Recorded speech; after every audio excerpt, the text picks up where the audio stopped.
Ladies and gentlemen, what is up? I am OnePuffWonder, and we are here today to talk about my Ultimate Iron Man. Now, this is not an official episode of the series. It's more or less an explanation of how I got the account to where it is. If all you're interested in is UIM progression, then skip this video and head straight to episode 1. I'll include a link in the description. I wanted to make this video as a loosely structured ramble to address some of the questions you might have going into the series, such as what are my goals? What items do I currently have? Why do I have the stats I have? And flat out, why did I choose to start recording now rather than at the start of the account? I'll do my best to answer all of that, and I'll include timestamps in the description, just in case you're more curious about what items I currently have and don't really care about the account's progression. First, I'll address why I'm recording now rather than sooner. The truth is, I actually intended to start the series right from the moment I spawned on Tutorial Island. I had recorded 2 episodes back in 2020 before my hard drive corrupted, and I lost everything.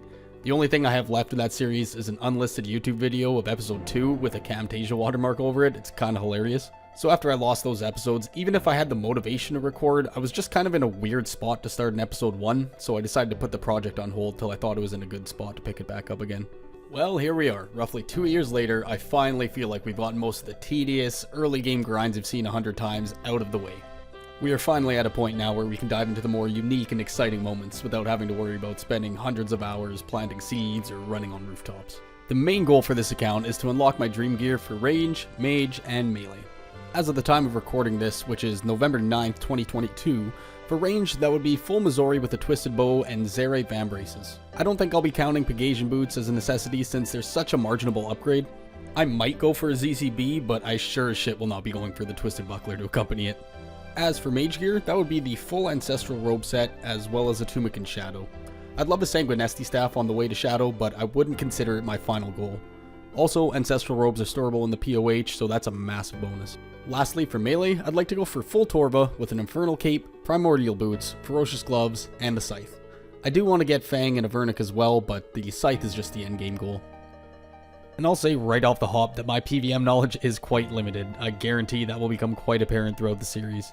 Besides raiding on my main account, I've never really done too much in the way of learning bossing or perfecting my clicks, so this series will document me fumbling my way through game mechanics and getting to a point where I'm capable of beating old school's toughest challenges. Aside from the gear related goals, I'll be working towards unlocking quality of life upgrades through things like skilling, questing, and diaries. The first couple episodes will be focused on getting ready for a giant mole and doing some bandos, but after that I want to focus on getting the Lumberj Elite diary out of the way so I can use fairy rings without having to use a Dremen or a Loomer staff. Now I'd like to cover my stats, why and how they are the way they are. I started the account with rushing 99 firemaking. It's a popular option for Ironmen because of the early game supplies and GP you get.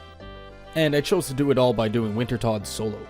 Solo Wintertodd offers significantly more construction experience than Mass Worlds, and you may or not know, but the construction skill is extremely useful for UIMs.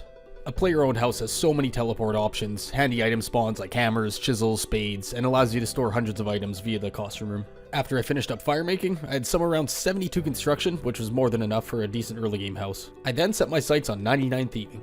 At level 99 thieving, you'd no longer fail pickpocketing master farmers, and I need plenty of herb seeds if I wanted to get my herb lore level to a point where I wouldn't have to hold on to every loose herb I come across during Slayer. So that's what I did. I got 99 thieving at Ardy Knights, then I spent another 80 to 100 hours at master farmers. I'll throw a screenshot up of how many seeds I ended up with. At some point during the grind, Trailblazer League came out, so I AFK'd this account while I played leagues on my main. I got 99 strength and the other combats you see at crabs, then towards the end of league I camped red dragons in Forthos dungeon and used those bones to get 70 prayer. Once leagues was over, I was back on the UIM full time and I had thousands of seeds to plant. So since herb patches take over an hour to grow, what better way to kill an hour than by trading agility? I then proceeded to grind out 99 agility doing farm and birdhouse runs every hour and a half. By the time I had finished agility, I had a massive stack of herbs, giant seaweed, level 80 hunter, and 95 farming. The bulk of the farming XP came from the snape grass and the tree seeds I got from doing birdhouse runs. Now that I had that massive stack of herbs, I needed to make them into potions. I did the Desert Hard Diary so I could use the guy in Narda to turn my herbs into unfinished potions, but I didn't quite have enough GP to do it all. I needed GP and I wanted to get it through runecrafting, so I figured let's do 99 runecrafting and set myself up with enough gold that I'll never have to worry about it again. I made my Raynars into prayer potions, which brought me past the level requirement to make stamina potions, made a stack of stamina potions, and I headed to the Arceus library. This was before the Guardians of the Rift minigame came out, so Arceus library was the meta for UIMs. I trained my runecrafting at the library till level 77, then I came here to Zaya Bloods. A couple months of doing blood runecrafting goes by, and the minigame actually came out. So I wanted to stop what I was doing here, go get the outfit, that way I get the boosted runes from this set effect. While doing Guardians of the Rift, I received the Abyssal Lantern. The lantern gives you perks based on what logs you put in it, and I wanted to put redwoods in it. In order to do that, I need 90 wood cutting. And what better way to get 90 wood cutting than by getting 99 construction? I wanted to get 99 construction already, so I figured this was the perfect time. The construction skill cape is one of the most useful items in the game for any account, but especially for UIM. Using Ceridome and Bruise and an Ivan staff, I was able to brute force my way through Saren and finish Song of the Elves. That allowed me to access the tea trees next to the Prifddinas sawmill. I used those to complete tier 3 mahogany homes contracts all the way to 99 construction. The construction grind got me to 89 wood cutting, which was an easy stew boost to cut a couple redwoods. I finished up the rune crafting outfit, and that's when I decided, fuck 99 rune crafting, I want to start working towards PVM. More specifically, towards the Corrupted Gauntlet for that incredibly overpowered Bofa. Before I could do that though, I had a couple things I had to take care of first. I decided to use the runes I had accumulated from GOTR, and I went to Mage Training Arena. I spent about 40 to 50 hours there, unlocking everything except for the Mage's Book. Infinity Robes are storable in the POH, and I figured I needed all the magic XP I could get before I headed to Gauntlet. The last thing I wanted to do before starting my Gauntlet grind was get rid of my giant seaweed stack. So I went to the desert, mined 48,000 sand, and turned them into glass, and managed to get 92 crafting out of it. With the seaweed cleared from my looting bag, I finally felt free, and I headed straight to the Corrupted Gauntlet. And that is pretty much where we're at today. There's a lot of smaller details I missed, and if you have any questions regarding my current stats, then please leave a comment and I'll respond to every single one. Now that we've gotten all the stats taken care of, let's go ahead to the POH and take a look at the items we've gotten so far. You might notice on the way in that I have unlocked almost every single spirit tree. I just have Osidious left to do. Next spirit tree, I guess I'll do that. I still need a farming boost in order to plant. So as I briefly touched on earlier, the construction skill allows you to store certain items in your POH. This is the costume room we're heading into right now. You may or may not have it on a main account. But what I'm opening up first here is the toy box. This is just your seasonal items that you get from the holiday events. We'll skip over my pin here. I've done the majority of the holiday events since this account's been created. As you can see, I'm only missing like 15 items, so really only comes in handy for Fashion Cape purposes, but I'm a fan. Next, we'll take a look at our cape rack here. So I haven't gotten every single skill cape for every 99 that I've gotten, only the useful ones, the agility cape, construction cape. I got a fire cape pretty early into the account. I got my Mage Arena capes, but I still haven't done the Mage Arena 2. I'll most likely be doing that in the first few episodes of the series. The only other cape I have in here is the Thieving Skill Cape, which I use to pickpocket master farmers. Let's move on to the Magic Wardrobe. This is where you store things like robes and just miscellaneous items. So I mentioned I did Mahogany Homes, so you saw Amy's Saw, there's the Carpenter outfit that I have already. Torch is really nice because it acts as a light source and it's storable, so anytime I need to go somewhere dark, I just pull that out. The road to 99 agility was paved with a ton of marks of grace. You can either turn those into amylase crystals, which you in turn turn into stamina potions, or you could unlock graceful outfits and recolor them. At any time, you're able to refund the graceful sets and turn them back into marks of grace, which I fully plan to do if I ever need stamina potions in the future. But as of now, I have every set except for the Trailblazer one, the Quest Speed Running, and the Dark Graceful. Here's the Infinity Robe set I mentioned earlier. These will actually be my best in slot pretty much until I get Ancestral. Even if I do end up doing some barrows, I can't see myself holding on the Arums. It's just so heavy and such a marginable difference.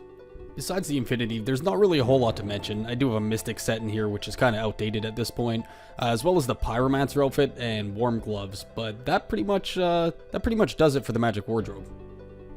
Alright, let's move on to the armor case. So in here, there's some really nice items that you can store. Otherwise, it's just kind of junk one-off items like that Ardy Knight armor you get from the Song of the Elves quest. But the two main things I want to go over here are A, the Fighter Torso, and B, the Obsidian armor set. So the Obsidian armor set you can unlock fairly easily. You simply just trade in Chaos Runes for Toggle at the Moral Wreck Rune Shop, and you can buy this armor in the shop. Both the Fighter Torso and the Obsidian armor set offer some decent melee strength bonuses. Not much in the way of defense, but it's storable armor, so you can't really complain. The final form of storage is the Toy Box. So this allows you to store all tiers of clues from beginner to master. We'll go through each log and I'll quickly cover what I have. One thing to mention while looking through beginner is I do have a Rune Scimitar ornament kit, which actually allows me to store the weapon. A Rune Scimitar may not sound like a lot, but being able to pull out a weapon at any time is super handy. Moving over to easy clues, the main thing to mention here is the blessings. I'm at 4 out of 6 so far, so not too bad. Be happy with the other 2. I have a Bob shirt, so that'll be good for clue step in the future. Even though you get different pieces of vestment through different tiers of clue scrolls, the full set is stored in the easy, and the closest one I am to completion is Zamorak. Now's a good time to mention that unlike other Iron Men, UIMs can't pull out items unless you have a full set stored. So as you can see from Zamorak, until I have the cape, the stole, and the crozier, those items are locked until I complete the set. In the medium tier, I have an Amulet of Strength trimmed, which actually saw a lot of use at the start of the account. Green D'hide set, which was really nice. I have Holy Sandals. Now, those are the only boots I have so far. Do not have Rangers, do not have Manacles. Those two are big wants, Manacles especially. Not too much else to mention in this tier besides all these boaters, which I genuinely did not know I had. We'll go take a look at the hard tier, but from this point, I really don't have a whole lot of items. I'd say probably I have like 3. I know, yeah, there's the blue dragon hide trimmed. I know I have a dragon mask. Yeah, red dragon mask. I got a magic combo and a rune heraldic helm, but that is it. And we'll take a quick look at elite and master, but I do not have a single item off that log yet. I absolutely do plan on changing that though. Clues are some of my favorite content in the game. But yeah, as I mentioned, nothing in elite and nothing in master as of yet. And yeah, that's pretty much it for the costume room. I quickly passed over them, but I did manage to snag a couple pets on the way here. So we have the giant squirrel, which you can see hopping around. I got that mid-80s. I know I was running the relic course. I can't remember the exact level I got that. I don't see him running around, but I also got the young lift. Yeah, that's the corrupted gauntlet pet. Also spooned that one. I can't remember the exact KC. I'll post it up on screen. I'll zoom out quickly here so we can look at the layout. I've got a couple portal chambers that I could eliminate now that I have the max nexus.